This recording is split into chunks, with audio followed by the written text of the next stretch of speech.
যারা আমাকে সহ্য করতে পারে না তারা কমেন্টবাজি করে, তারা একে অন্যকে জিজ্ঞাসা করে, তারা বলতে থাকে, আচ্ছা দীনকৃষ্ণ ঠাকুর কই মুসলমানদের নিয়ে বলুক, উনি হিন্দুদের নিয়ে বলছে তাই বেঁচে আছে, মুসলমানদের নিয়ে বললে উনি বেঁচে থাকতো না। তোমরা যারা বুদ্ধিমান, তোমরা যারা শিক্ষিত, তোমরা যারা যুক্তিকে বিশ্বাস করো, মানো, বলো তো, কোথাও থেকে তুমি তোমার বাড়িতে এসছো, এসে দেখছো তোমার উঠোনে হাঁসে পায়খানা করেছে, মুরগিতে পায়খানা করেছে, তোমার বাচ্চাও পায়খানা করেছে, তোমার স্ত্রী এঁটো ভাত সবজি টবজি গুলো উঠোনে ছড়িয়ে দিয়েছে, ফেলে দিয়েছে। তুমি যদি তোমার স্ত্রীকে বলো, তুমি যদি তোমার বৌমাকে বলো যে আমার ঘরের উঠোন এমন কেন, এই নোংরাগুলো কেন পরিষ্কার করা হয়নি, আমার ঘর তো নোংরা নয়, তাহলে তোমরা কেন নোংরা?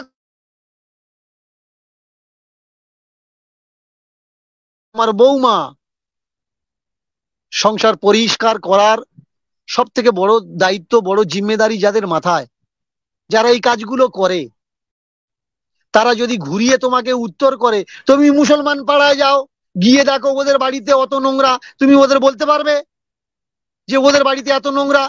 তুমি আমার বাড়িতে বলে বলছো, এখানে বলে বলছো, কই ওদের বাড়িতে গিয়ে বলো, ওদের বাড়িতে হাঁস আছে, মুরগি আছে, তারাও পায়খানা করে। এই যুক্তি শুনলে তখন মনে হয় যে কত বড় নিরেট আর মূর্খ হলে তবে সে এই কথা বলতে পারে যে দীনকৃষ্ণ ঠাকুর মুসলমানদের নিয়ে বলছে না হিন্দুদের নিয়ে বলছে। আরে ভাই, দীনকৃষ্ণ ঠাকুর মুসলমান নয় তো, সে তার বাড়ির কথা বলছে, বাড়িতে নোংরা হয়ে আছে, এটা প্রত্যেকের কর্তব্য, তার ঘর, তার দুয়ার, তার বারান্দা পরিষ্কার রাখা।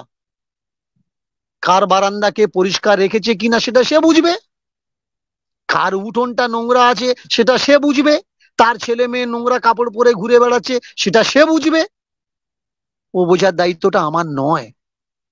তবে আমি বলে রাখি, যারা তোমরা মুসলমানদের নিয়ে ছোট বড় কথা বলো, আজকের মুসলমানদের ভিতরেও এমন বহু ছেলে আছে,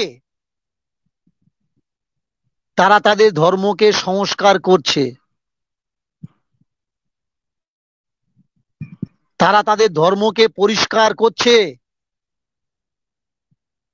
রাহুল আমার খুব কাছের মানুষ, রাহুল বাদার্স,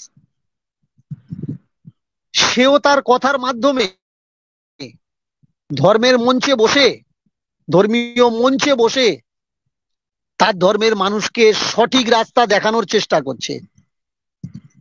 এমন অনেক ইউটিউবার আছে, একসময় কলকাতায় ছিল, কিন্তু কলকাতাতে সে একা মনে করা, এখন আর কলকাতাতে নেই, দিল্লিতে চলে গেছে।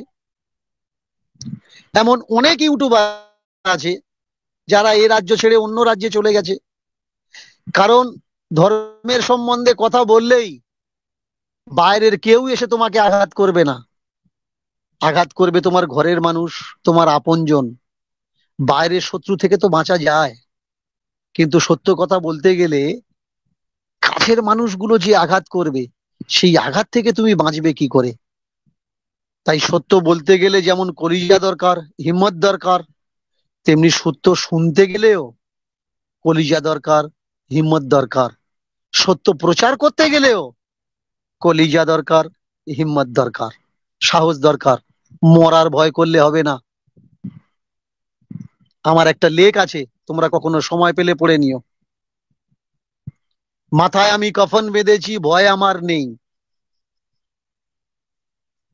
মাথায় আমি কফন বেঁধেছি, ভয় আমার নেই।